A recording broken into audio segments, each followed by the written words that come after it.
মায়াটান চ্যানেলে আপনাদের সকলকে স্বাগতম জানাচ্ছি।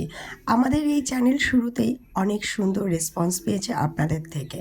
আজকের গল্প ভৌতিক এবং রহস্যময়। গল্পটি মন দিয়ে শোনার জন্য আপনাদের আহ্বান করা হচ্ছে। গল্প শেষে থাকবে আকর্ষণীয় প্রশ্ন এবং পুরস্কার। তাই মন দিয়ে গল্পটা শুনতে সাথে রাখুন, সাবস্ক্রাইব করুন এবং বেল আইকনটিতে ছুঁয়ে দিতে ভুলবেন না। আজকের গল্প সেদিন মায়া। লিখেছেন ম্যাডাম মায়া।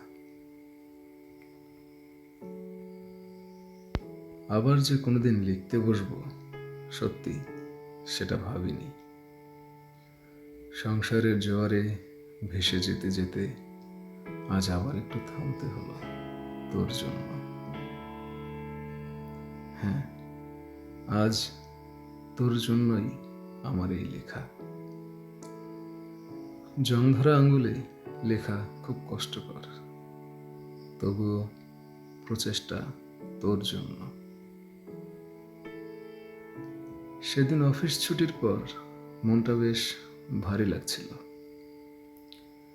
কি করব ভাবতে ভাবতে একটা সিগারেট ধরিয়ে চৌমাথার দিকে দেখি দেখি পায়ে এগোচ্ছিলাম। পেছন থেকে একটা মিষ্টি গলার ডাক ভেসে এলো, সন্ধ্যা। ফিরে তাকাতেই দেখি মায়া।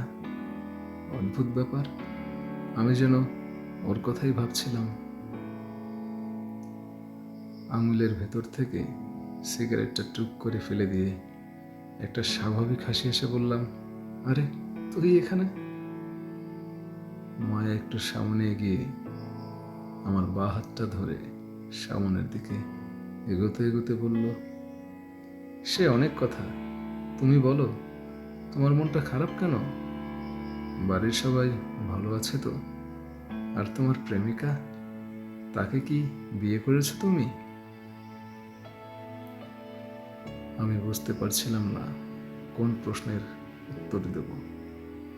শুধু এক বাক্যে বললাম, হ্যাঁ, সবাই ভালো আছে রে। মায়া আমার বাঁ হাতটা হঠাৎ দু হাতে জড়িয়ে বলল, আর তুমি? আমি আবার একটু মুচকি হাসলাম, কিন্তু পোস্টারের লাইট না থাকায় সে হাসি অন্ধকারেই ঢেকে গেল।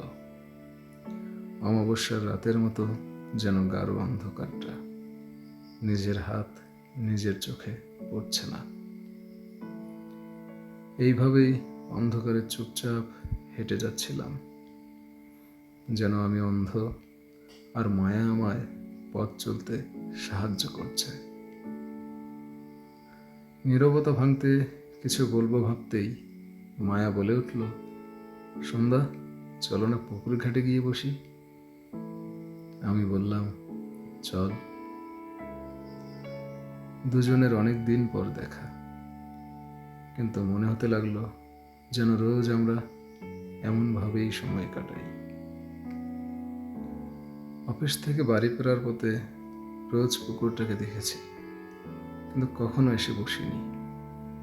তবু মনে হচ্ছে এ ঘাট যেন আমার অনেক চেনা। পুকুরের জলে আলোর খেলা দেখে সেই ছেলেবেলার কথা মনে হতে লাগলো। আমার কাঁধে মায়া মাথা এলিয়ে আনমনে গুনগুন করে গান গাইছিল। আমি ওর দিকে তাকাতেই একটা খটকা লাগলো মনে। মায়া তো শ্যামবর্ণ ছিল, তবে এত ফর্সা। মায়া গান থামিয়ে আমার মুখের দিকে তাকিয়ে বলে উঠল, কি দেখছো? ভাবছো যে আমি এত ফর্সা হলাম কি করে? খিলখিল করে হেসে উঠল মায়া। ওর হাসি আমার শির দ্বারা মেনে দিল। দু হাতে আমার মুখটা আলতো করে ধরে মায়া বলল, যেদিন তোমার মা আমার রং কালো বলে তোমার সঙ্গে মিশতে বারণ করেছিলাম, সেদিনই ঠিক করেছিলাম আমি ফর্সা হবই, আর ফর্সা হয়েই তোমার সামনে আসব। কিন্তু কি জানো, ওরা আমায় কিছুতেই তোমার কাছে আসতে দিচ্ছিল না। কিন্তু আজ আর আটকাতে পারবো না। আমি ওর কথাগুলো বোবার মতো গিলছিলাম শুধু, কোনো বোধ কাজ করছিল না আমার। তবুও মুখের জড়তা কাটিয়ে বললাম, কেন? মায়া আবার খিলখিল করে হেসে উঠল।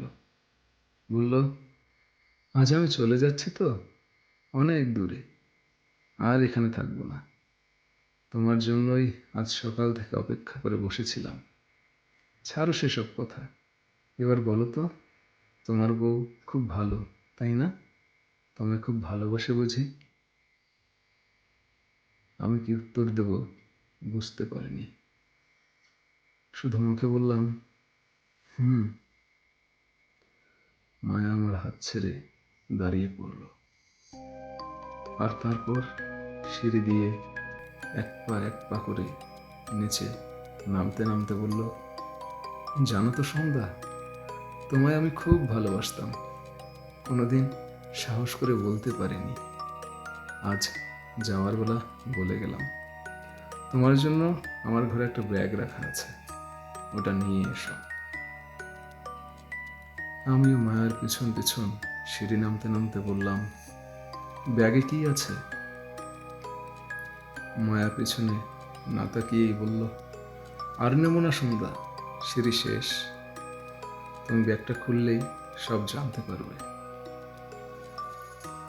আমার থেকে তখন মায়ের দূরত্ব প্রায় 2 হাতের।